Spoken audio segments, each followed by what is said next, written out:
Bonjour. Dans l'épisode précédent, on a évoqué la nécessité de prendre en considération le format des courses afin de pouvoir définir une stratégie nutritionnelle. Et ceci car il existe une grande différence de distance entre les petits formats SM et les grands formats comme les Ironman et les Half Ironman.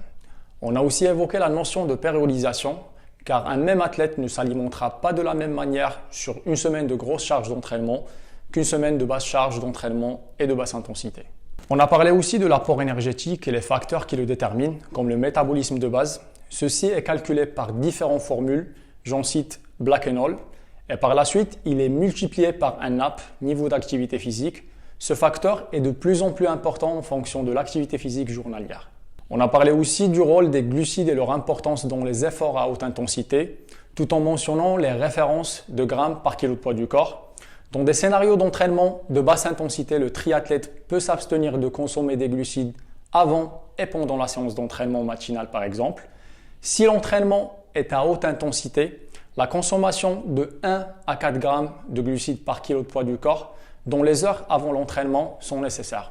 Surtout après une période de jeûne nocturne et 30 à 60 grammes de glucides par heure d'effort pour les 3 premières heures et entre 60 à 90 grammes de glucides par heure après les 3 heures d'effort continu. Il est aussi important de consommer des glucides une fois l'entraînement terminé, surtout si on doit enchaîner par un autre entraînement ou dans le cadre d'une compétition sur plusieurs jours. Le troisième élément qu'on évoquera sont les protéines.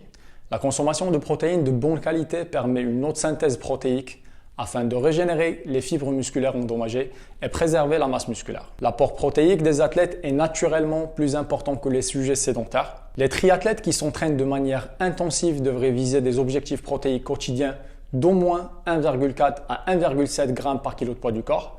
Pendant la période de sèche, l'apport en protéines devient plus important car le risque de catabolisme devient plus important avec la diminution des glucides. Le catabolisme est la mobilisation des protéines pour des fins énergétiques, ce qui représente un danger pour le sportif. Pour cela, l'apport en protéines peut être augmenté de 1,8 à 2,4 g par kilo de poids du corps afin de préserver un maximum de masse musculaire et favoriser un maximum de perte de masse graisseuse. Je tiens à préciser aussi que l'effet satiétogène des protéines peut être important dans cette période de restriction alimentaire. L'apport en protéines doit être réparti sur la journée en 3 à 5 repas et collations, chacun apportant au moins 20 g de protéines. En cas de sèche et de prise de masse musculaire, une collation sous forme de caséine, protéines à longue digestion, peut être intéressante avant d'aller au lit. Le fromage blanc par exemple est une bonne source de caséine. Le quatrième élément est sans doute primordial car il est corrélé directement à la performance. C'est bien l'apport hydrique.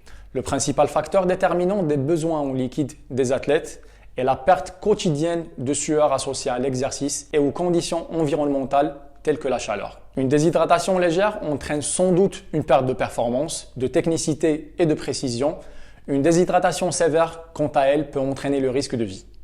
Les besoins en liquide sont accrus par le temps chaud, en altitude et pendant les périodes d'entraînement intensif associées à des pertes de sueur importantes. Bien que la soif puisse généralement guider l'apport quotidien en liquide, il est utile de vérifier l'état hydrique, comme par exemple couleur d'urine, état de fatigue, etc. et continuer à s'hydrater avant d'avoir soif. Dans le prochain épisode, on continuera d'évoquer les facteurs les plus importants en nutrition du triathlon. Donc restez connectés. À plus tard.